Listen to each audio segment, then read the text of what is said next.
আমরা কোন রাজনৈতিক দলের কোন সরকারের অংশীদার হতে আমরা চাই না। আহলে সুন্নাত ওয়াল জামাত এটা একটা রাজনৈতিক ধর্মীয় প্ল্যাটফর্ম, এটা ঈমানি প্ল্যাটফর্ম। আহলে সুন্নাত ওয়াল জামাত হলো এটা হলো ঈমানি সংস্থা, এটা হলো আমাদের আকীদার সংস্থা। আহলে সুন্নাত ওয়াল জামাতের অর্থ হলো আল্লাহকে যথাযথভাবে মানতে হবে, আমার রাসূলকে যথাযথভাবে শ্রদ্ধা করতে হবে, সাহাবায়ে কেরাম, তাবেঈন, তবে তাবেঈন, আউলিয়ায়ে কেরাম, আহলে বাইত রাসূলকে যথাযথ সর্বোচ্চ সম্মান দিতে হবে। সুতরাং আমরা চাই এই বাংলাদেশের জমিনে, আল্লাহর ওলিদের এই জমিনে, এখানে পেয়ারা নবীর শানে কোনো কটূক্তি বরদাস্ত করা হবে না। এদিকে আমরা ইসলামী দলের স্লোগান দিলাম, ইসলাম চাই, ইসলাম চাই স্লোগান দিলাম। এদিকে বক্তব্যের মধ্যে বলে দিলাম নবী তো আমাদের মতো একজন সাধারণ মানুষ, তার ইসলাম কি এটা গৌস পাকের ইসলাম না ইয়াজিদের ইসলাম? এদিকে ইসলামী দলের স্লোগান দিলাম, আমরা ইসলামের আদর্শ বাস্তবায়ন করতে চাই, খুব ভালো কথা। আবার এদিকে বলে দিলাম নবী তো মরে মাটি হয়ে গেছে, নবী মরে মদিনার মাটির সাথে মিশে গেছে। উচ্চস্বরে বলুন না নাউজুবিল্লাহ। নবীর লাভ ক্ষতির কোনো ক্ষমতা নাই। এদিকে ইসলামী দলের স্লোগান দিলাম, আপনারা সুন্নি মুসলমানকে সজাগ থাকতে হবে। এদিকে ইসলামী আন্দোলনের কথা বললাম, ইসলামী দলের স্লোগান দিলাম, ইসলাম চাই, ইসলাম চাই চিৎকার করলাম। বাংলাদেশের সংবিধানে আমরা ইসলামের নীতি বাস্তবায়ন করতে চাই, খুব ভালো কথা। কিন্তু এদিকে আবার এ কথা বলে দিলাম যে আল্লাহর ওলির মাজারে, মোহসেন ওলিয়ার মাজারে মুশারি কিনো, মোহসেন ওলিয়ার মাজারে, শাহজাহান ওলিয়ার মাজারে কবরে মুশারি কিনো, মুশাই কামড়ায় নাকি? শাহে আমানতের কবরে মুশারি কেন? মুশাই কামড়ায় নাকি? যাদের দ্বারা আমরা ইসলাম পেয়েছি, যাদের দ্বারা আমাদের 14 গোষ্ঠী 70 গোষ্ঠী আমরা ইসলাম পেয়েছি, আল্লাহ রাসূল পেয়েছি, কোরআন হাদিস পেয়েছি, নামাজ রোজা পেয়েছি, তাদের কবরকে এইভাবে তুচ্ছ তাচ্ছিল্য করা, ওই ইসলাম, ওটা কি মদিনার ইসলাম হতে পারে? ওটা কি আমার নবীর ইসলাম হতে পারে? ওটা কি সাহাবায়ে কেরামের ইসলাম হতে পারে? ওইটা হবে এজিদিদের ইসলাম, ওহাবিজম ইসলাম, ওটা ওহাবিদের ইসলাম, ওটা মওদুদি মার্কা ইসলাম। আমরা চাই গৌসুল আজমের ইসলাম, আমরা চাই খাজা গরিব নওয়াজের ইসলাম, আমরা চাই সিদ্দিক আকবরের ইসলাম, আমরা চাই ফারুক আজমের ইসলাম, আমরা চাই উসমান গনির ইসলাম, আমরা চাই মওলা আলীর ইসলাম, আমরা সাহাবায়ে কেরামের ইসলামের পতাকা তোলে থাকতে চাই। ওই ইসলাম নিয়ে আমরা কবরে যেতে চাই, ওই ইসলাম নিয়ে কিয়ামতের ময়দানে হাজির হতে চাই, ঠিক কি না? তাই আপনাদেরকে সজাগ থাকতে হবে। এদিকে লুটপাট করবে, আরেকজনের ওই আস্তানা শরীফের দেখছি চুরি করে নিয়ে যাবে, ছাগল বেড়া লুটপাট করে নিয়ে যাবে, আর এদিকে ইসলামের স্লোগান দিবে। এটা কি মুসলমানের চরিত্র না মুনাফিকের চরিত্র? দুই হাত তুলে বলেন না মুনাফিক না মুসলমান?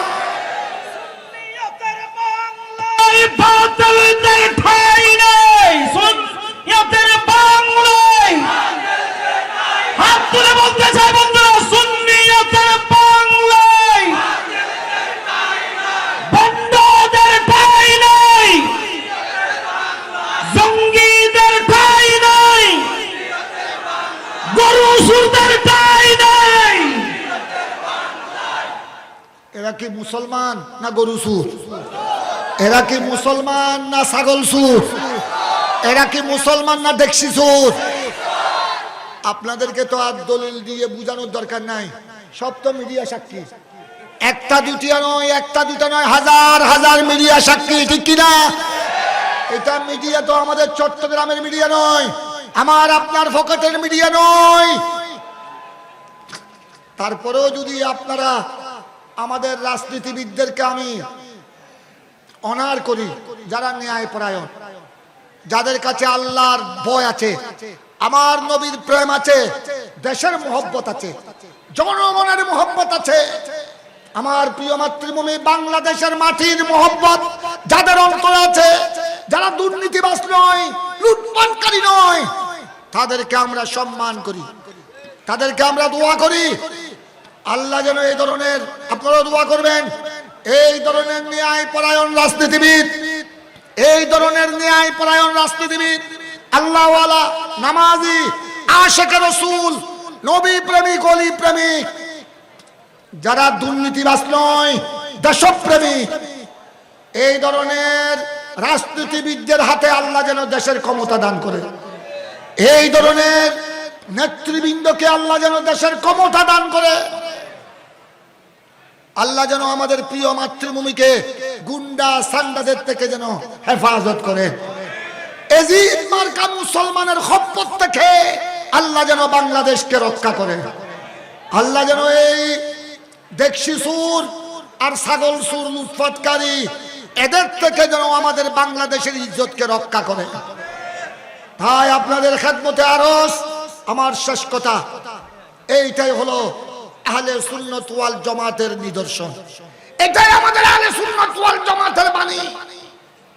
আমরা কারো গদি নিয়ে টানাটানি করার জন্য আসি নাই, আপনারা কোন রাজনীতিবিদের নেতৃত্বের অংশীদার হওয়ার জন্য আসি নাই। আমরা আল্লাহর ওলিদের পথে আছি।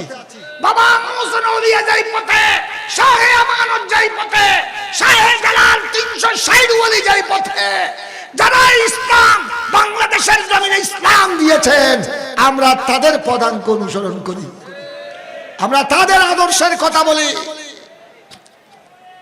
তাদের আদর্শের মধ্যে, আল্লাহর ওলিদের মধ্যে কোনো চুর ডাকাতির কোনো সুযোগ আছে? ওখানে লুটপাটের কোনো সুযোগ আছে? তাই আপনাদেরকে সজাগ থাকতে হবে।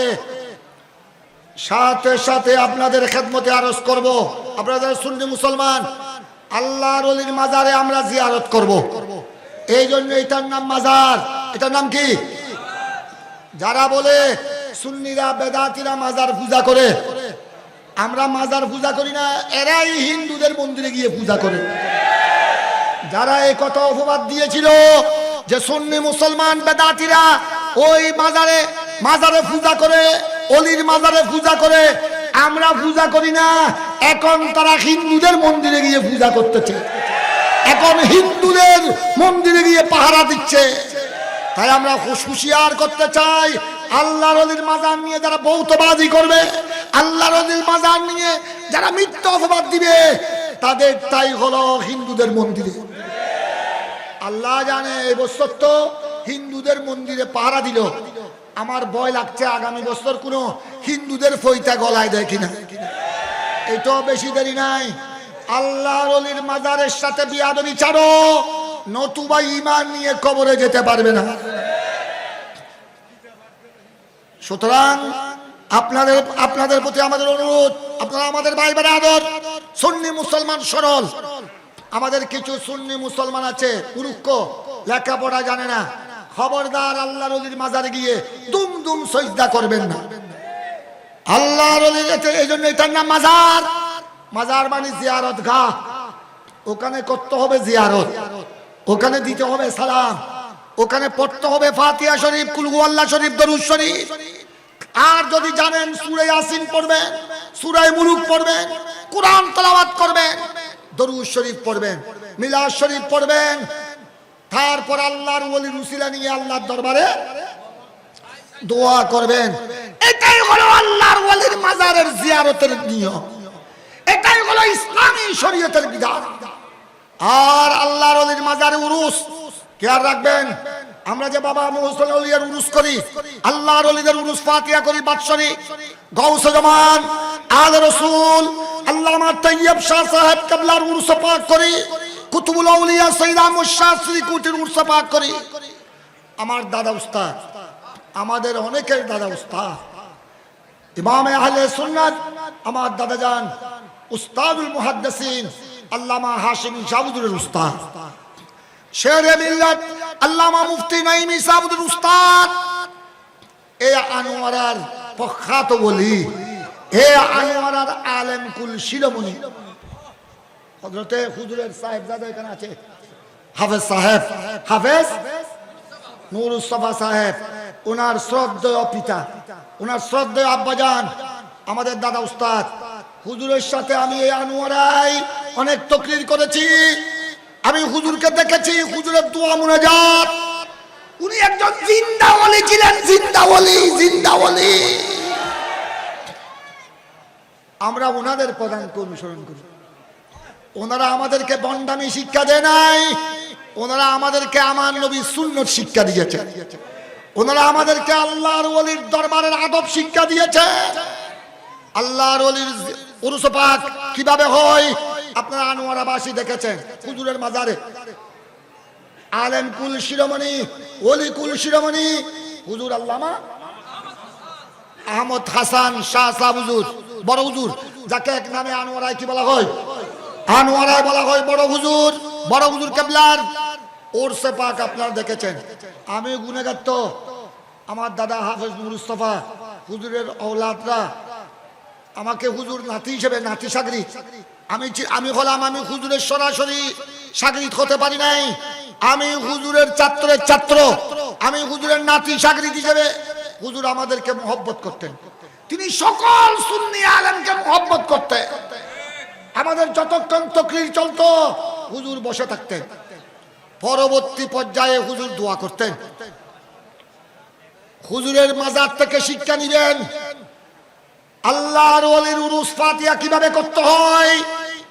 আল্লামা উস্তাদুল উলামা হুজুর আল্লামা শাহ সুফি আহমদ হাসান শাহ সাহেব হুজুর এই আনোয়ারার জমিনের আলেম কুল শিরোমণি উস্তাদুল উলামা, ওনার উরুস ফাতিহা থেকে শিক্ষা নিবেন।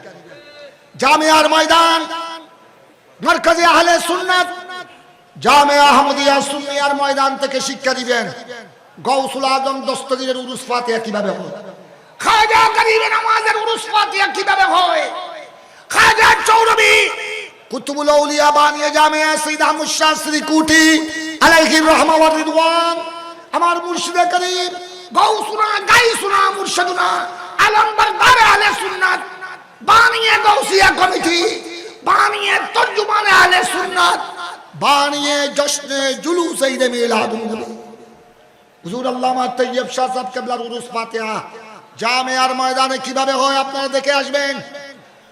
তোমরা যারা অন্ধ হয়ে গেছো আমাদেরকে মাজার পূজারি বলো, যে উরুসের নামে বন্ডামি, তোমরাও একটু চুপ খুলে দেখে আসিও।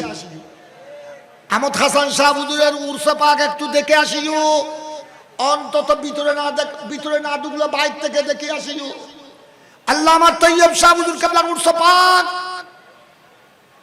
হযরতে সৈয়দ আহমদ শাহ শ্রীকুটির উরসে পাক জামিয়ার ময়দান থেকে দেখে আসিও। উরুস কাকে বলে? ওটাই হলো ইসলামী শরীয়ত অনুযায়ী উরসে পাক। ওটা শুধু ইবাদত নয়, অনেক ইবাদতের সমন্বয়। ওখানে কি হয়? সারাদিন কোরআনে পাকের খতম, সারাদিন খতমে সহিহ বুখারী, সারাদিন মজমুয়ে সালাওয়াতে রাসূলের খতম, খতমে গাউসিয়া আলিয়া, দিনের পর্ব সালাত ও সালাম দোয়া মুনাজাত, তারপরে আসরের পর থেকে শুরু হয় বয়ান ও তাকরীর, এশা পর্যন্ত তাকরীর বয়ান উলামায়ে কেরামের, সালাত ও সালাম, তারপরে হয় আখেরি মুনাজাত। এইভাবে উরুস ফাতিহা। আর এই ধরনের উরুসকে যদি কেউ বন্ডামি বলে, এই ধরনের উরুসকে যদি কেউ মাজার পূজা বলে, তার ঈমান ধ্বংস হয়ে যাবে, তার ঈমান ধ্বংস হয়ে যাবে, তার ঈমান ধ্বংস হয়ে যাবে। আপনারা সবাইকে আমি অনেকক্ষণ বিরক্ত করলাম, আপনারা কি অসন্তুষ্ট হয়েছেন? আর বিরক্ত করব না।